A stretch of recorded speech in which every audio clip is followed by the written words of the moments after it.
Hey Shadow Seekers, welcome to a bone-chilling tale that'll keep you up all night. We're diving into the dark heart of Rome, 1992, where a secret cult, a demonic relic, and a Vatican conspiracy collide in a horror story you won't forget. This is the Crimson Veil, a nightmare about demons, crime, and a priest fighting to save the soul of the church. Grab your headphones, dim the lights, and let's unravel the terror.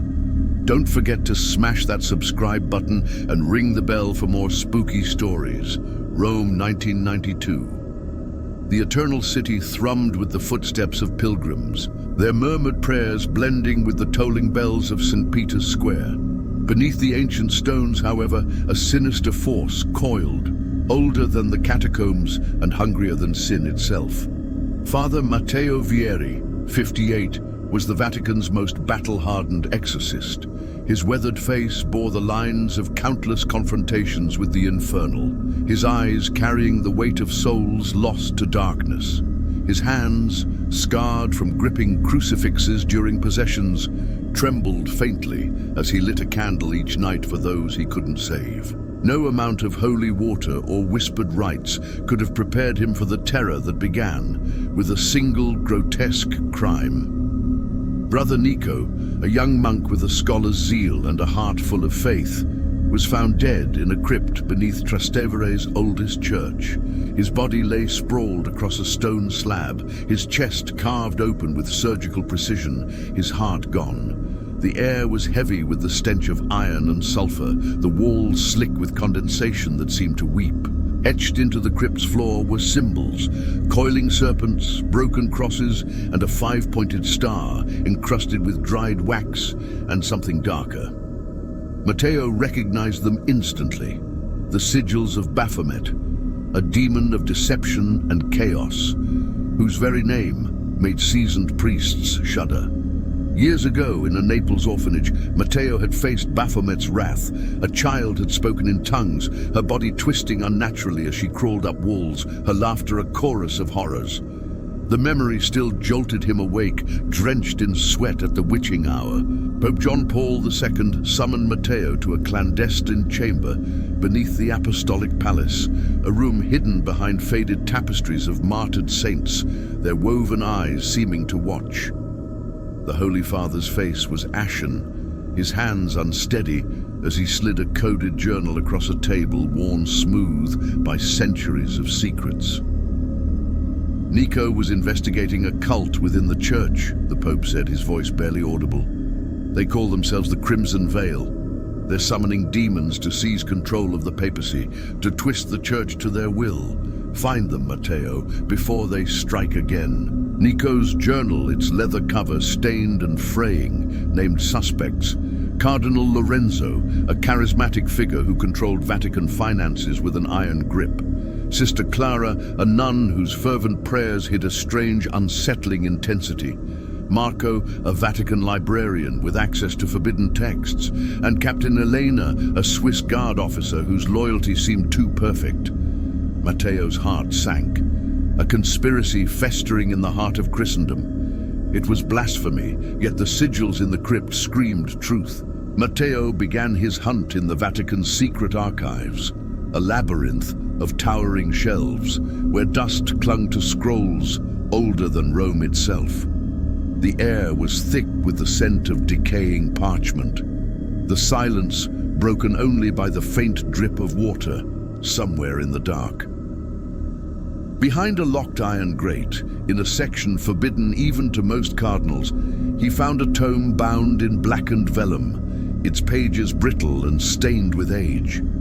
Its words, written in a mix of Latin and an older guttural tongue, spoke of the Crimson Veil, a cult formed in the 13th century by renegade priests who believed Baphomet could crown a false pope, one who'd plunge the world into an age of chaos.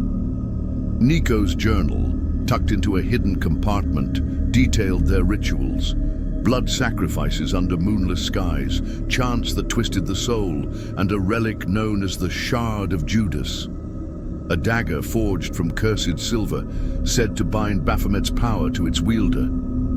The cult planned to use it during the feast of St. Peter, when the Vatican's spiritual defenses would be stretched thin by crowds and ceremonies to summon the demon and corrupt the papacy. Matteo's investigation took him to Sister Clara's convent, a grey stone building on the outskirts of Rome, its garden choked with thorny vines. He found her praying alone in a candlelit chapel, her rosary beads clicking like a metronome counting down to doom. Her eyes, sharp and unblinking, met his with a knowing glint. "You're meddling in things you don't understand, Father," she said, her voice cold as the crypt where Nico died.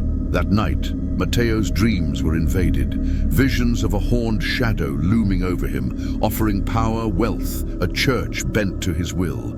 The demon's voice whispered his name, slithering into his doubts. He woke, clutching his crucifix, its edges cutting into his palm, blood trickling onto his sheets. Baphomet was watching him, testing him. Nico's journal pointed to another lead, Marco, the librarian, who'd been seen slipping into restricted archive sections after dark. Matteo followed him one night, his footsteps muffled on the marble floors. Marco unlocked a hidden door behind a statue of St. Jerome, descending into a sub-basement where the air grew colder with each step. Matteo trailed him, heart pounding, and found a cache of forbidden relics, bones etched with runes, a chalice stained with dark residue, and a map marking an abandoned monastery in the Alban Hills. The map was annotated in Nico's handwriting, "Crimson Veil Sanctuary, Shard of Judas here." Under a blood-red moon, Matteo approached the monastery, its spires jagged against the sky like broken teeth. The air was thick with decay, and something worse, sulfur sharp and choking. He slipped inside, the wooden doors creaking, revealing a sanctuary littered with shattered pews and faded frescoes of weeping angels. In the crypt below, he found the Crimson Veil, 6 figures in scarlet robes, their faces hidden behind bone-white masks, circling an altar where the Shard of Judas pulsed with an unnatural, sickly light. Candles flickered, casting shadows that writhed like living things. Sister Clara stood at the center, her eyes glowing like embers, her voice leading a chant that clawed at Matteo's mind, twisting his thoughts into despair. Cardinal Lorenzo stepped from the shadows, his smile cruel and serpentine. "You're too late, Matteo," he said. "Baphomet rises tonight." The air thickened, the temperature plunging as Baphomet manifested, a towering figure of smoke and bone, its horns curling like blackened iron, its eyes burning coals that seemed to peer into Matteo's soul. It didn't attack, it spoke.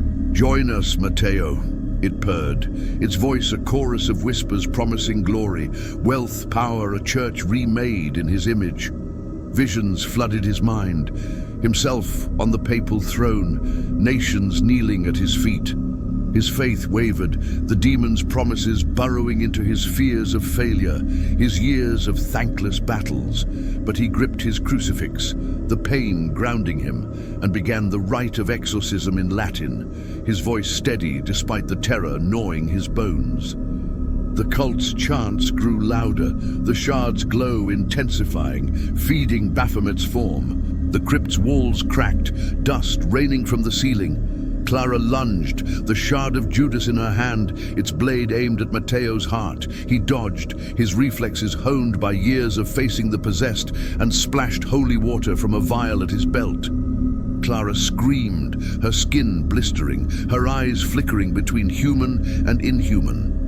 Captain Elena, the Swiss guard, revealed herself among the cultists, her sword drawn, but Matteo disarmed her with a desperate tackle, her blade clattering across the stone. The crypt shook as Baphomet roared, its form swelling, threatening to collapse the chamber. Matteo seized a moment of chaos, diving through the circle of cultists. He tackled Clara, wresting the shard from her grip, its metal burning his hand like ice. With a desperate prayer, he drove the dagger into the altar's center, piercing the stone. A blinding light erupted, the demon's wail shattering the air as it was sucked into the blade, its form dissolving into ash and smoke. The crypt fell silent, save for the hiss of dying candles and the stench of brimstone. The surviving cultists were arrested, their trial a hushed scandal buried in Vatican records. Cardinal Lorenzo vanished before dawn, his name erased from official documents, his whereabouts a mystery that fueled whispers among the clergy. The Shard of Judas was sealed in a consecrated vault. Guarded by wards, Matteo inscribed himself. But he knew its power wasn't truly contained. As he stood in St. Peter's Square days later, watching pilgrims pray under the dawn's pale light, he felt a chill deeper than the Roman winter. The crimson veil was broken, its members scattered, but Baphomet's shadow lingered patient and eternal, waiting for another soul to tempt, another chance to rise. Matteo returned to his small room in the Vatican, lighting a candle for Nico and the others lost to the cult's ambition. He prayed for strength, for the church, for a world teetering on the edge of darkness. But as he closed his eyes, he heard it, a faint whisper, not in the room but in his mind, calling his name. The fight, he knew, was far from over.